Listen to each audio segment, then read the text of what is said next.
Naini coal block వివాదం నేపథ్యంలో విచారణ కోసం కేంద్ర బృందం రాష్ట్రానికి రానుంది. ఇందుకు సంబంధించిన మరింత సమాచారం మా ప్రతినిధి అరుణ్ ప్రత్యక్ష ప్రసారం ద్వారా అందిస్తారు.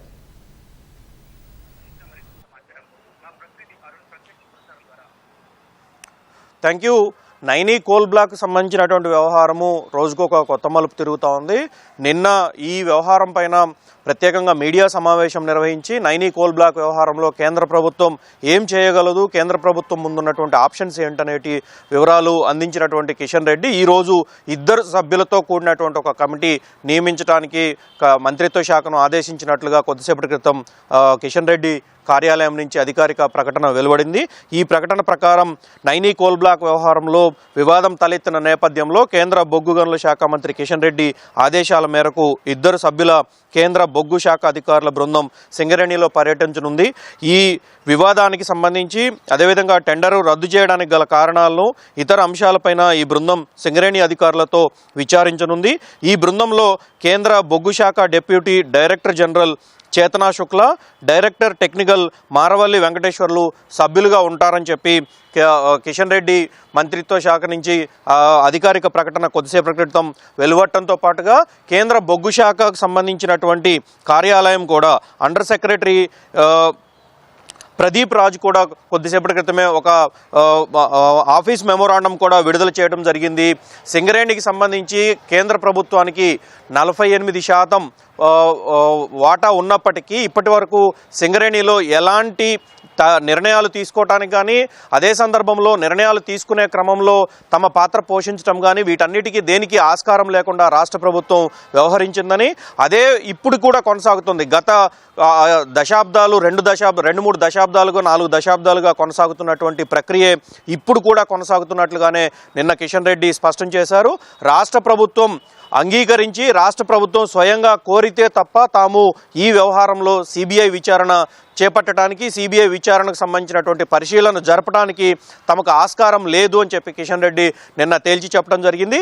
అయితే నైని కోల్ బ్లాక్ వ్యవహారంలో తన పాత్ర కూడా ఉందని, నైని కోల్ బ్లాక్ సింగరేణికి కేటాయించిన తర్వాత ఒరిస్సా ప్రభుత్వం నుంచి రావాల్సినటువంటి అనేక అనుమతులు ఏవైతే ఉన్నాయో వాటన్నిటిని ఇప్పించే విషయంలో తాను కీలక పాత్ర పోషించానని, ప్రభుత్వం మారిన తర్వాత నైని కోల్ బ్లాక్కు సంబంధించినటువంటి వ్యవహారంలో అక్కడ పర్యావరణ అనుమతులు కానీ, స్థానికంగా రావాల్సినటువంటి ల్యాండ్ అక్విజిషన్ సంబంధించిన ఇతర అనుమతులు కానీ వాటన్నిటిని తీసుకురావడంలో తాను కీలక పాత్ర పోషించానని, అలాంటి పాత్రే తనకు ఇప్పుడు నైని కోల్ బ్లాక్ వ్యవహారంలో ఉంది తప్ప ఎవడో ఏదో అన్నాడు కాబట్టి తనకు ఆ మసి పూయటానికి ప్రయత్నం చేస్తే అది వాళ్ళ ఇష్టారాజ్యానికి వదిలేస్తున్నాను, వాళ్ళ అనుకున్నంత మాత్రాన తనకు ఎలాంటి పాత్ర లేదు అని చెప్పి కేవలం సింగరేణి బాగు కోసం, సింగరేణికి నష్టం జరగకుండా, సింగరేణి లాభాలు రావాలి, సింగరేణిలో పనిచేస్తున్నటువంటి కార్మికులకు సంక్షేమం కోసం తాను ఈ పనులు చేస్తున్నాను తప్ప ఎవరో ఏదో ఆరోపణలు చేస్తున్నారనే ఉద్దేశంతో తనకు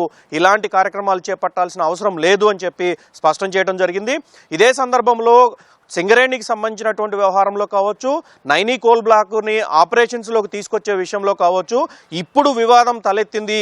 ఈ వివాదానికంటే ముందే తాము ఒక టెక్నికల్ కమిటీని అపాయింట్ చేసి ఆ టెక్నికల్ కమిటీతో సింగరేణిని లాభాల్లోకి తీసుకురావటం ఎలా, అదే సందర్భంలో ప్రస్తుతం సింగరేణి చేతిలో ఉన్నటువంటి కోల్ బ్లాక్లో ఆపరేషనల్ ఎఫిషియన్సీ తీసుకురావడానికి, నాణ్యత పెంచడానికి, తద్వారా సింగరేణిని లాభాల్లోకి తీసుకురావడానికి, సింగరేణి కార్మికులకు మంచి జరగడానికి ఎలాంటి చర్యలు తీసుకోవచ్చు అనేటువంటి విషయాలన్నిటిపైన తాము స్వయంగా కిషన్ రెడ్డి హాజరయ్యి ఒక ప్రజెంటేషన్ ఇచ్చినట్లుగా నిన్న స్పష్టం చేశారు. ఆ తర్వాత కూడా సింగరేణి అధికారులతో నిత్యం కేంద్ర ప్రభుత్వం నుంచి, కేంద్ర బొగ్గు మంత్రిత్వ శాఖ నుంచి సంప్రదింపులు జరుపుతున్నాము.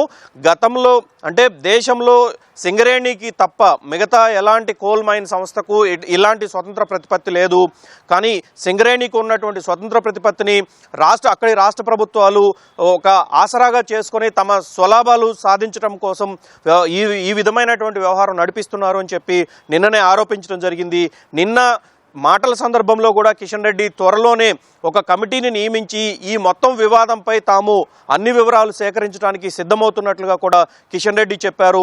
దాంతోపాటుగా ప్రస్తుతం సింగరేణి సంస్థ ఉత్పత్తి చేసేటువంటి బొగ్గు నాణ్యత తగ్గుతోంది, ధరలు పెరుగుతున్నాయి. ఈ నేపథ్యంలో సింగరేణికి బలమైన ఉన్నటువంటి కస్టమర్లు ఎవరైతే ఉన్నారో జెన్కో కావచ్చు, ఎన్టీపీసీ కావచ్చు, ఆంధ్రప్రదేశ్ ప్రభుత్వం నుంచి కావచ్చు, ఈ మొత్తం కస్టమర్లందరూ కూడా నాణ్యత తగ్గుతోంది, ధరలు మాత్రం పెరుగుతున్నాయి. ఈ విషయంలో సింగరేణి నుంచి కాకుండా మరో సంస్థ నుంచి తమకు బొగ్గు కొనుగోలు చేయడానికి అవకాశం కల్పించాలి అని చెప్పి ఇప్పటికే లేఖలు రాస్తున్నటువంటి విషయం కూడా నిన్న కిషన్ రెడ్డి బయట పెట్టారు. సో ఈ నేపథ్యంలో ఇప్పుడు నైనీ కోల్ బ్లాక్ వ్యవహారంలో 2 మంత్రులు లేదా 3 మంత్రులు స్థానికంగా ఉండేవాళ్ళు కొట్లాట పెట్టుకొని వారి మధ్య ఉన్నటువంటి వివాదాల కారణంగా ఇవి ఇప్పుడు బయటపడ్డాయి. గతంలో ఇప్పుడు ఎవరైతే ఆరోపణలు చేస్తున్నారో, సిబిఐ ఎంక్వైరీ కోరుతున్నారో వారందరూ కూడా గతంలో ఇలాంటి కార్యక్రమాలకే పాల్పడినటువంటి ఘటనలు కూడా తమ దృష్టికి వచ్చాయి. కాబట్టే తాము త్వరలోనే వీటన్నిటిపైన ఒక కమిటీని నియమిస్తామని చెప్పి నిన్న సాయంత్రం చెప్పారు. చెప్పిన 24 గంటల్లోనే 2 సభ్యులతో డిప్యూటీ డైరెక్టర్ జనరల్ తో నేతృత్వంలో 2 సభ్యుల కమిటీని నియమించారు. ఈ కమిటీ సింగరేణి అధికారులతో కలిసి స్థానికంగా పరిస్థితులను అధ్యయనం చేయడంతో పాటుగా నైనీ కోల్ బ్లాక్ వ్యవహారంలో ముఖ్యంగా ఈ టెండరు వివాదము, టెండరు రద్దుకు దారితీసినటువంటి కారణాలు, వాటితో పాటుగా టెండర్ రద్దుకు గల కారణాలు అన్వేషించడంతో పాటు అసలు సింగరేణిలో ఈ పర్టికులర్ విషయానికి వస్తే, నైనీ కోల్ బ్లాక్ వ్యవహారానికి వస్తే ఏం జరిగింది ఏంటనేటువంటి వివరాలన్నింటినీ సేకరించి మంత్రిత్వ శాఖకు, కేంద్ర ప్రభుత్వానికి ఒక నివేదిక ఇవ్వనున్నట్లుగా కిషన్ రెడ్డి కార్యాలయ వర్గాలు వెల్లడిస్తూ ఉన్నాయి. Vote studio. రైట్, ధన్యవాదాలు అరుణ్.